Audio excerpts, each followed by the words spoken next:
ओम नमः शिवाय। हर हर महादेव। सावन के महीने में थोड़ी सी पूजा अर्चना करने से ही भगवान भोलेनाथ अति शीघ्र प्रसन्न होकर मनोकामना को पूर्ण कर देते हैं। आज की वीडियो में हम जानेंगे कि सावन के दिनों में रोजाना हमें मिट्टी के शिवलिंग की पूजा कैसे करनी है। तो देखिए, सावन के महीने में शिव शंकर भगवान पूजा करना बहुत शुभ माना जाता है और पार्थिव शिवलिंग बनाकर अगर सावन में पूजन करते हैं तो जो भी आपकी मनोकामना होगी वह सावन के महीने में आपकी पूरी हो जाएगी। सारी मनोकामनाएं पूर्ण हो जाती हैं। तो रोजाना हमें पूजा कैसे करनी है, तो देखिए, सावन महीने में भगवान शिव शंकर का पूजन और अभिषेक किया जाता है। आप चाहें तो आपके यहाँ शिवलिंग है तो शिवलिंग से पूजन करिए, नहीं है तो पार्थिव शिवलिंग से पूजन करिएगा। तो देखिए, रोजाना ही शिव शंकर भगवान का पूजन करना होता है तो रोजाना चौकी लगाकर पूजा करना बहुत ही ज़्यादा संभव नहीं हो पाता है। तो आप अपने घर के मंदिर में ही पूजन कर सकते हैं, लेकिन आप सभी को पूजा विधि अच्छे से समझ में आ जाए इसके लिए मैं यहाँ पर चौकी लगाकर आप सभी को बता रही हूँ। तो मैं पार्थिव शिवलिंग की पूजा बता रही हूँ, आप भी इस तरह घर पर पूजा कर सकते हैं। मिट्टी से शिवलिंग बनाकर अपने हाथों से शिवलिंग बना लीजिएगा। आप सभी जैसे भी बन जाए आप बना लीजिए। अब पूजन के लिए हम एक साफ पात्र ले लेंगे और थाली के ऊपर मैंने यहाँ पर एक कटोरी रख दिया है ताकि जो जल है वह नीचे की तरफ न आ जाए। अब यहाँ पर शिवलिंग को एक बेलपत्र का आसन देकर विराजमान कर देंगे। आपके पास जो भी शिवलिंग है आप उनको यहाँ पर विराजमान कर दीजिएगा, और अगर आपके पास शिवलिंग नहीं भी हो तो आप मिट्टी से भी शिवलिंग बनाकर पूजन कर सकते हैं। पूजा विधि एक जैसा ही रहेगा। जब भी आप शिवलिंग को विराजमान करें तो जलहरी का मुख उत्तर दिशा की ओर होना चाहिए। अब हम देसी घी का एक दीपक जला लेंगे। इसके बाद हाथ जोड़कर संकल्प करेंगे कि हे बाबा भोलेनाथ, आज से मैं पूरे सावन के सोमवार को आपकी पूजन कर रही हूँ या कर रहा हूँ। आप मेरी पूजन स्वीकार करें। अगर पूजा में कोई कमी रह जाए तो क्षमा करें, इसके लिए क्षमा करें। इसके बाद पूजन शुरू करेंगे। तो सबसे पहले शिवलिंग पर जल चढ़ा देंगे, इसके बाद कच्चा दूध चढ़ा देंगे। आप चाहें तो पंचामृत से अभिषेक करा सकते हैं। तो हमें बाबा भोलेनाथ को 3 बार अभिषेक कराना है। देखिए, अब यहाँ पर वस्त्र रूपी कलावा चढ़ा देंगे, इसके बाद चंदन से तिलक कर देंगे।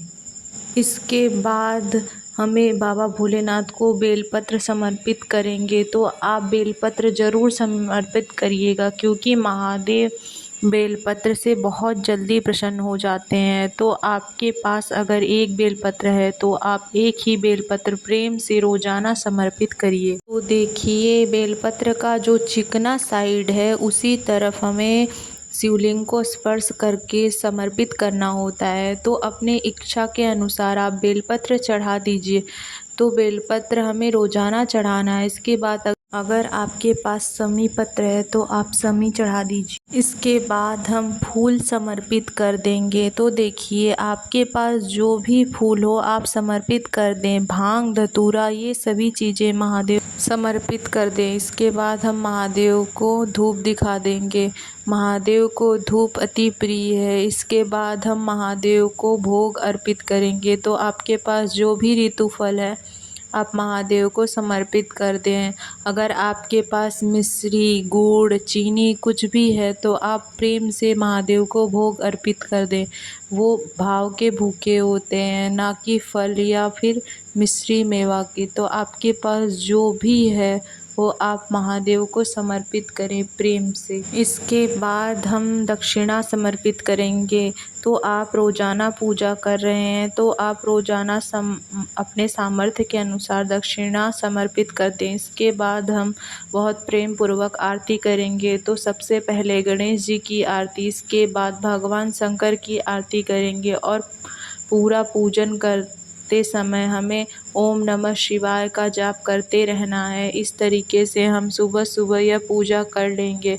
सावन के महीने में इस तरीके से पूजा कर लेना है। और देखिए, आप यहाँ पर पूजा के बाद भगवान से पूजा में रही कमियों के लिए क्षमा याचना करेंगे। कहा जाता है पार्थिव शिवलिंग की पूजा करने से सारी मनोकामना पूर्ण हो जाती है। तो देखिए, हमारी पूजा यहाँ पर पूर्ण हो गई।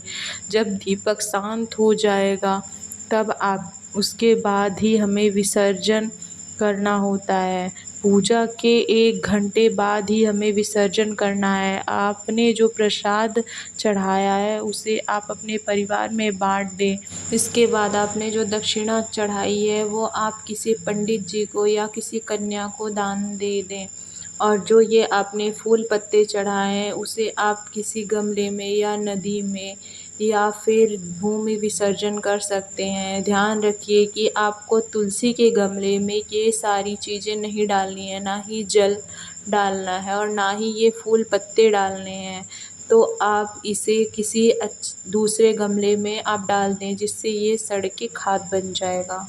अब हम विसर्जन के लिए मैंने यहाँ पे एक बड़ा सा पात्र ले लिया है, उसमें जल भर लिया है। आप चाहें तो यहीं विसर्जन कर सकते हैं, लेकिन कुछ शिवलिंग की मिट्टी होती है जो जल्दी गलती नहीं है, तो आप इस तरह से एक शुद्ध जल से पात्र भर लें और उसमें आप डाल के शिवलिंग छोड़ दें 1-2 घंटे के लिए। मिट्टी गल जाएगी तो आप इस जल को किसी पौधे में डाल दीजिएगा, तुलसी के पौधे को छोड़कर। तो आप विसर्जन करते समय आपके मन में जो भी इच्छा हो आप प्रभु से मांग लीजिएगा। विसर्जन के समय प्रभु सारी मनोकामना पूर्ण कर देते हैं। तो इस तरीके से आप रोज़ाना शिवलिंग की पूजा कर सकते हैं। आप सभी को हमारी जानकारी अच्छी लगी होगी। हर हर महादेव।